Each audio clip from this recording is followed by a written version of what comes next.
ကင်ဆယ်ရွန်ကိုသစ္စာဖောက်တာလားချောင်းဦး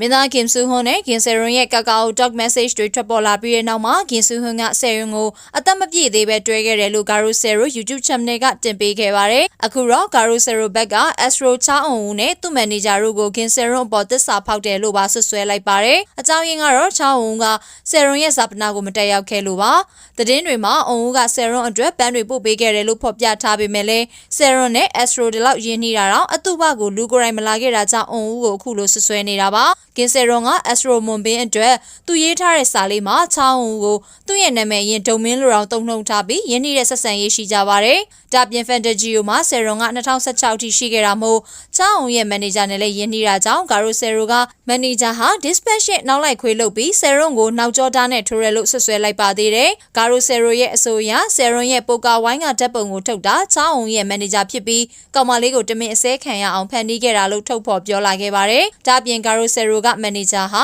ဆယ်ရွန်ရဲ့မိသားစုနဲ့ဆက်သွယ်ပြီးဒီလိုတွေလုပ်နေတာရပ်ဖို့လဲနားချခဲ့သေးကြောင်းသိရပါတယ်။မန်နေဂျာနိုဟာ Astro နဲ့ဆယ်စုနှစ်တခုကျော်အောင်လက်တွဲလာခဲ့သူမို့ Astro ပရိသတ်တွေချားမှလူသိများသူပါ။ဒီဆွဆွဲချက်တွေမှာတက်သေးပြစရာဘာမှမရှိပေမဲ့လည်းဂါရိုဆယ်ရိုဘက်ကတော့သူတို့ဘာပြောနေတယ်လဲဆိုတာသိချသိချောင်းအခိုင်အမာပြောဆိုနေပါတယ်။ပရိသတ်တွေကတော့ဂါရိုဆယ်ရိုကယုံကြည်ရရဲ့လားဆိုတာဆွေးနွေးနေကြပေမဲ့ကင်ဆူဟွန်အကြောင်းထုတ်ဖော်ချက်တွေကတော့မှန်ကန်နေတယ်လို့ပြောဆိုနေကြပါတယ်။ကြည့်ရှုပေးခဲ့တာကျေးဇူးတင်ပါတယ်ရှင်။